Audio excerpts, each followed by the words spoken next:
नमस्कार, मैं शेरसागर, आप देख रहे हैं न्यूज़ 24। आज की सबसे बड़ी राजनीतिक खबर बिहार से है, जहां सासाराम से वोट अधिकार यात्रा की शुरुआत हुई है। इस यात्रा के साथ ही बिहार की सियासत में चुनावी गर्मी चढ़ चुकी है। आज सुबह सासाराम के सुवाड़ा हवाई अड्डा मैदान से कांग्रेस नेता राहुल गांधी और आरजेडी नेता तेजस्वी यादव ने इस यात्रा का शुभारंभ किया। खास बात यह रही कि राष्ट्रीय जनता दल के संस्थापक और पूर्व मुख्यमंत्री लालू प्रसाद यादव भी मंच पर मौजूद रहे। लालू ने हाथ हिलाकर लोगों का अभिवादन किया और यात्रा को हरी झंडी दी। सभा स्थल पर जबरदस्त भीड़ जुटी थी। लोग नारे लगा रहे थे, वोट चोर, गद्दी छोड़ और एक व्यक्ति एक वोट समर्थक।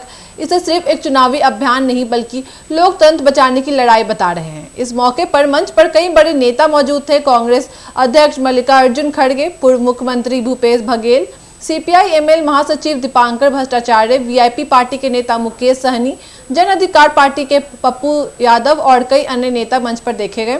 यह नजारा महागठबंधन की एकजुटता का संदेश दे रहा है। राहुल गांधी ने अपने संबोधन में कहा कि यह यात्रा संविधान और लोकतंत्र की रक्षा के लिए निकाली गई है। उन्होंने लोगों से अपील की है कि वे इस लड़ाई को अपनी लड़ाई समझे और वोट के अधिकार को बचाने के लिए आगे आए।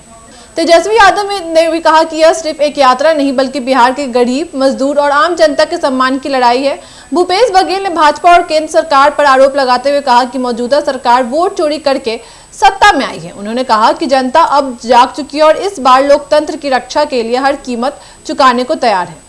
सीपीआई एमएल के दीपांकर भट्टाचार्य ने बड़ा आरोप लगाया। उन्होंने कहा कि बिहार में 35 लाख मजदूरों के नाम मतदाता सूची से हटा दिए गए हैं। कई जिंदा लोगों को मृत घोषित कर दिया गया है। यह लोकतंत्र की सीधी हत्या है और इसे बर्दाश्त नहीं किया जाएगा। वीआईपी पार्टी के नेता मुकेश सहनी ने भी कहा कि अगर वोट का अधिकार न होता तो न लालू यादव मुख्यमंत्री बन पाते और न ही किसी महिला का बेटा मंत्री बनता। उन्होंने कहा कि अब चुनाव आयोग विपक्ष से लड़ाई लड़ रहा है, जबकि आयोग को निष्पक्ष रहना चाहिए।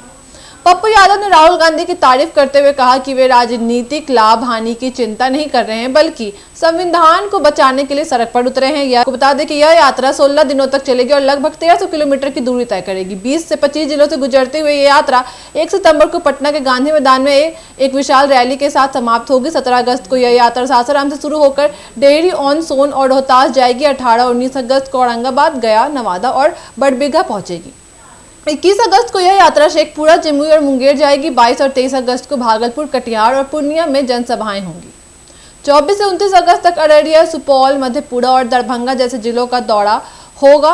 अंत में 1 सितंबर को पटना में इसका समापन होगा। महागठबंधन नेताओं का दावा है कि इस यात्रा से जनता का विश्वास और उत्साह बढ़ेगा। उनका कहना है कि एक व्यक्ति एक वोट का सिद्धांत ही लोकतंत्र की असली ताकत है और इसे कमजोर करने की कोशिश की जा रही है। दूसरी ओर बीजेपी और एनडीए इस यात्रा को महज एक राजनीतिक स्टंट बता रहा है। उनका कहना है कि विपक्ष जनता को गुमराह कर रहा है और हार की हताशा में ऐसे अभियान चला रहा है। लेकिन सच्चाई यह है कि इस यात्रा की शुरुआत के साथ ही बिहार की राजनीति का माहौल पूरी तरह गर्म हो गया है। राहुल गांधी, तेजस्वी यादव और लालू यादव की एकजुटता से विपक्षी खेमे में नया जोश दिख रहा है। वहीं सत्ता पक्ष इस यात्रा पर कड़ी नजर रख रहा है। अब देखने वाली बात यह होगी कि क्या यह यात्रा जनता को उस हद तक प्रभावित कर पाएगी जिससे चुनावी नतीजों पर असर पड़े।